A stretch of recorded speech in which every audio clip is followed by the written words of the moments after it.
Yo creo que los de Samsung más o menos a principios de este año tuvieron una reunión muy importante, o tal vez a final del año pasado, y es que, a ver, yo creo que el CEO dijo algo así como que, muchachos, ¿qué hacemos? Tenemos que invertir mucho dinero, tenemos que sacar 2 certificaciones, una diciendo que nuestros televisores realmente tienen tecnología Quantum Dot Color, y la otra es que son libres de cadmio. Y por allá uno dijo, ¿cadmio? ¿Qué es eso? Sí, un metal que causa problemas en la salud, que son relacionados con problemas en los riñones e incluso cáncer. Bueno, está bien. Y además tenemos que gastar mucho en publicidad porque a la gente le gusta escuchar que sus televisores tienen inteligencia artificial y todo ese poco de cosas. ¿Qué hacemos? Y por allá el consentido del jefe, pues bien, jefe, tenemos muchos de U7000 que no se han podido vender. Hagamos lo siguiente. Digamos que son QLED, aunque no sean QLED, la gente no se va a dar cuenta. Y por allá alguien dijo, pero no podemos hacer eso sería ser deshonestos, y a los siguientes días tal vez lo despidieron. Entonces el consentido del jefe siguió llenándole la cabeza de cosas que no se deberían hacer, pero pues el jefe dijo, si tenemos que recuperar el dinero como sea, vendamos esos de U7000 y como si fueran realmente QLED, metámosle la función multiview y una game bar para que la gente crea que realmente son televisores QLED. Y sí, la verdad es que mientras realizaba el unboxing de este Samsung QE F1 pensaba en todo eso, pensaba en qué realmente Samsung quiere lograr este año, engañar a la gente. Pues bien, tal vez algunos caigan en esa trampa, pero también pensaba, ¿será que quiere que las otras marcas se la metan doblada y sin vaselina? Y esto no lo digo porque odie la marca, tampoco amo la marca, tampoco soy un fanboy de Samsung. Amo o me gustan algunas cosas como por ejemplo la atenuación local de sus televisores mini LED, sus televisores QD OLED, los controles remotos conocidos como One Remote, los que son pequeñitos y se pueden cargar vía panel solar o vía puerto USB tipo C. Y también me gustan mucho sus smartphones, pero cuando hacen algo mal tengo que recalcarlo. Aunque para empezar por lo menos hay cosas que quiero destacar, como su diseño que es grueso y tiene mejor disipación de calor y aparentemente tiene tecnología de retroiluminación LED directa, lo cual está muy bien. También quiero destacar lo siguiente, la instalación de las bases es muy fácil, no requiere de tornillos, se puede colocar más alejadas entre sí o más cercanas entre ellas y también se pueden ajustar a 2 alturas. Es decir, para que el televisor quede más cerca a la mesa y luzca un poquito más elegante, o para que quede más alejado de ella y puedas colocar más fácilmente una barra de sonido debajo del televisor. Sin embargo, cuenta con 2 aspectos que pueden resultar negativos para algunas personas. El primero es que no tiene el puerto para el cable digital óptico. Y el segundo es que el consentido del jefe creo que le recomendó no incluir el One Remote, sino este control remoto grande y feo con muchas teclas súper innecesarias, que no incluye el botón para micrófono para comandos de voz. Aquí entonces eso es donde digo, realmente no sé Samsung este año qué pretende. Sin embargo, sí le puedes adaptar un One Remote que tenga el botón para micrófono para comandos de voz, es decir, el televisor sí acepta los comandos de voz, pero el One Remote te puede costar más o menos entre 30 y 50 dólares extra. Esos 30 y 50 dólares que el consentido del jefe hizo ahorrarle en cada uno de esos televisores a la marca. La función Multiview está disponible, una de las cosas con las que Samsung nos quiere hacer creer que se trata de un televisor realmente QLED o como algunos prefieren llamarlo, QLED. Recuerda que el sistema operativo, al igual que todos los televisores Samsung, es Tizen, en este caso con la capa de personalización One UI. La fluidez no está mal, sin embargo a veces puede que no responda de la forma más rápida con la que uno quisiera, por ejemplo cuando quieres abrir aplicaciones, adelantar videos o acceder al menú de configuraciones, pero en general digamos que no está tan mal.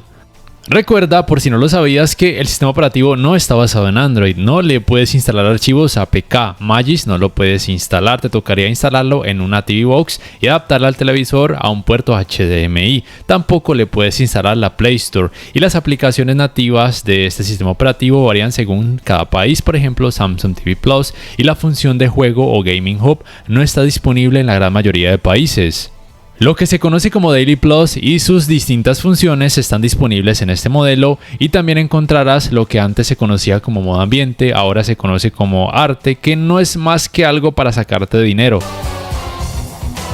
Vamos ahora con lo más importante, que es por supuesto la calidad gráfica. Mira, entiende lo siguiente, los televisores QLED, o sea con tecnología Quantum Dot color dentro de su pantalla LCD normalmente se caracterizan por proveer un muy buen volumen de color, y el volumen de color va muy arraigado o de la mano de la cantidad de brillo. La cantidad de brillo de este modelo es simplemente muy baja, no llega ni siquiera a los 300 nits, ni siquiera con el modo de imagen dinámico. Los valores que te coloco en pantalla los tomé con el modo de imagen película y también con el modo de imagen dinámico. Estos valores son prácticamente muy similares a los mismos que he podido obtener, por ejemplo, en el Q7F y también en el DU7000 del año pasado. Y como he dicho, o como dije en la review del Q7F, el Q7F y en este caso también este QEF1 no son más que un DU7000 con algunas mejoras en cuanto al software.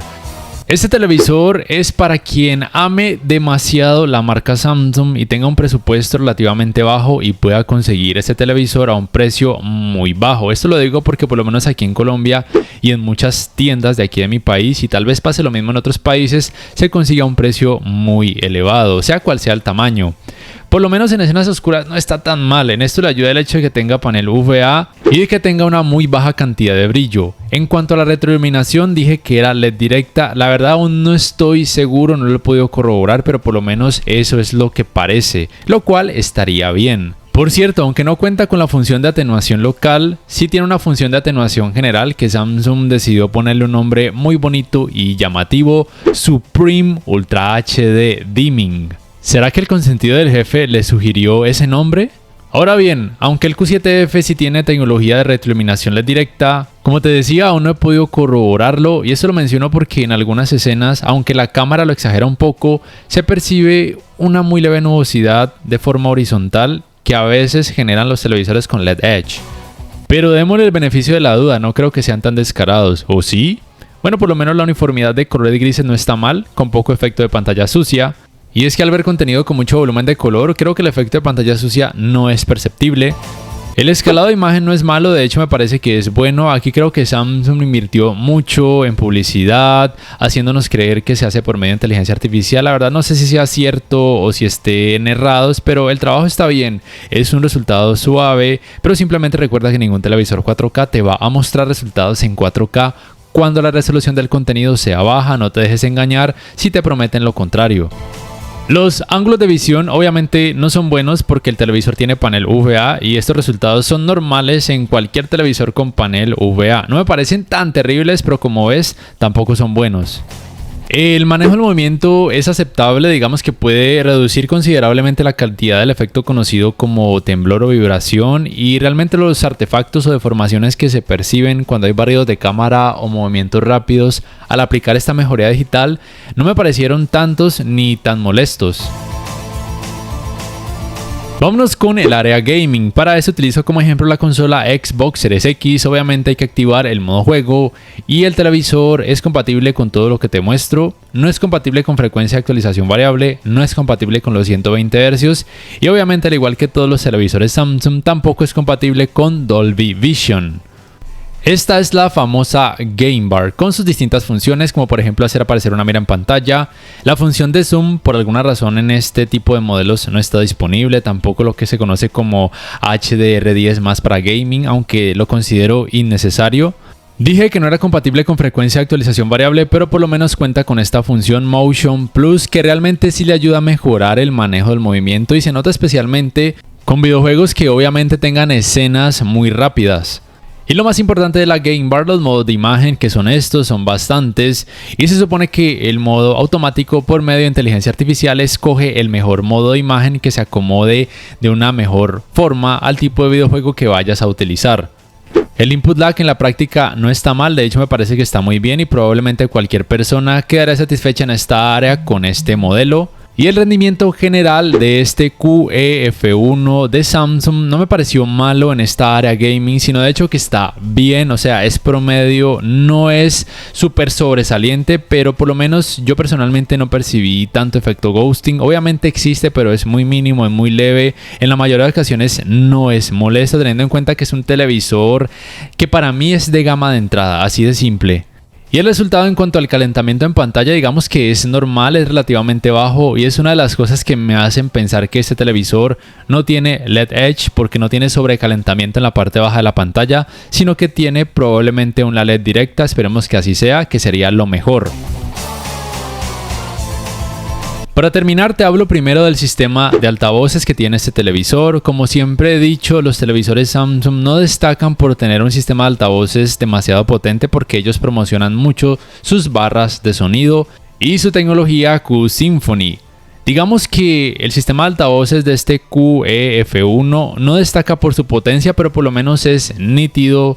Tal vez suficiente para una habitación pequeña, probablemente para una habitación mediana de más o menos 3x3, pero si eres muy exigente y quieres más bajos y una experiencia envolvente, te tocará comprar una barra de sonido o un teatro en casa. Aquí te dejo con unas pequeñas pruebas para que más o menos te hagas una idea de cómo podría resultar en la vida real.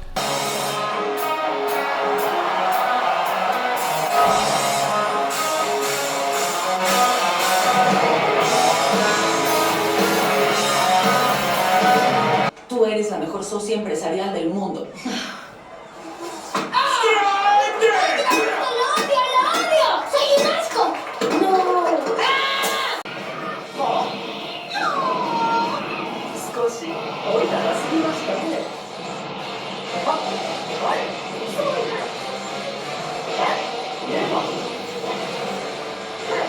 Ya para terminar y para que no pierdas más el tiempo, si me preguntas si te recomiendo o no este televisor, solamente te lo recomiendo si amas mucho la marca Samsung y si lo puedes conseguir a un precio muy bajo y si no te importa que no tenga el control para el micrófono para comandos de voz. Por todo lo demás, obviamente existen mejores opciones de otras marcas, así de simple.